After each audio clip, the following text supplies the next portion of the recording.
Shalom komunitas Dewasa Muda di CK7. Kembali lagi bersama kami dalam renungan singkat hari ini yang kami beri judul Daily Devotion untuk 2 PM dan juga untuk U-Turn Service.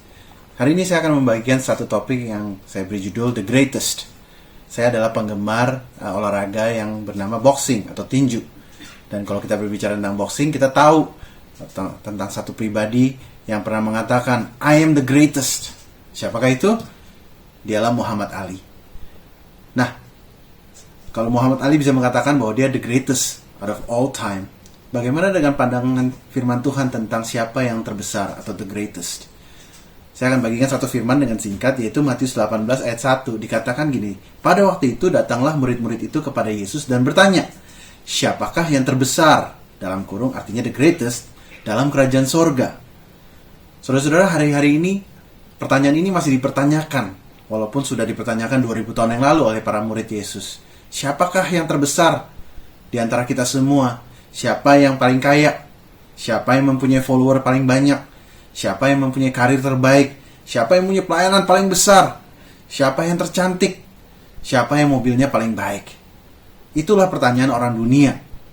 Nah, saya akan ajak saudara-saudara untuk membaca satu firman Tuhan lagi tentang jawaban Tuhan Yesus mengenai pertanyaan ini. Di ayat 2-5 Matius 18 dikatakan, maka Yesus memanggil seorang anak kecil dan menempatkannya di tengah-tengah mereka lalu berkata, aku berkata kepadamu, sesungguhnya jika kamu tidak bertobat dan menjadi seperti anak kecil ini, kamu tidak akan masuk ke dalam kerajaan sorga. Sedangkan barang siapa merendahkan diri dan menjadi seperti anak kecil ini, dialah yang terbesar dalam kerajaan sorga. Dan barang siapa menyambut seorang anak seperti ini dalam namaku, ia menyambut aku. Begitu kontras tentang definisi the greatest antara orang dunia dan firman Tuhan. Nah, kalau menurut firman Tuhan, Yesus mengatakan the greatest, yang terbesar adalah seperti anak kecil yang rendah hatinya, rendah dirinya. Nah, saya mau bicara sedikit tentang rendah hati. Apa sih artinya rendah hati atau humility? Saya suka sekali quote yang diberikan oleh Pastor Rick Warren. Dikatakan, true humility is not thinking less of yourself. It is thinking of yourself less. Artinya, bukan kita jadi rendah diri, terus kita nggak pede, tetapi kita lebih tidak memikirkan diri kita sendiri, tetapi memikirkan hal-hal yang lain. Nah, kerendahan hati yang pertama, saudara-saudara, adalah mengenai bagaimana kita harus melibatkan Tuhan di dalam segala jalan kita. Saya ingat satu firman Tuhan di Amsal 3 ayat 5-6 dikatakan gini, percayalah kepada Tuhan dengan segenap hatimu, dan janganlah bersandar kepada pengertianmu sendiri. Akuilah dia, nah itu penting, kata akuilah dia.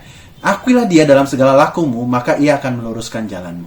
Nah, saya percaya orang yang rendah hati adalah orang yang pertama, percaya kepada Tuhan dengan segenap hatinya, percaya kepada Tuhan mengenai pemikirannya, pengertiannya, firman Tuhan katakan. Dan yang ketiga, orang yang rendah hati adalah orang yang percaya kepada Tuhan melalui tingkah lakunya. Nah, saudara-saudara, bagaimana aplikasi renungan hari ini? Saya berdoa kita semua menjadi pelaku firman yang rendah hati, supaya Tuhan bisa menganggap kita adalah orang-orang besar di dalam kerajaan sorga. Saya berdoa supaya kita semua melibatkan dia di dalam keputusan kita. Libatkan dia dalam hubunganmu dengan orang lain. Libatkan dia dalam pekerjaanmu. Libatkan dia dengan cara engkau mendidik anak. Libatkan dia dalam cara engkau melayani Tuhan. Firman Tuhan katakan, jika kita mengakui dia dalam segala laku kita, keputusan kita sehari-hari, dikatakan, maka janji Tuhan menyertai kita. Dikatakan, maka ia akan meluruskan jalanmu. Kata meluruskan jalanmu artinya bukan berarti kita tidak akan melakukan kesalahan. Tetapi pada saat kita melakukan kesalahan dan tapi kita sudah bergantung kepada Tuhan, percaya kepada Tuhan, melibatkan dia, saya percaya Tuhan bisa membuka jalan-jalan keluar untuk kita bisa berkemenangan. And that is one of the points to be the greatest in the kingdom of God. Nanti berikutnya saya akan share kembali tentang apa artinya tentang humility. Stay tuned, God bless you.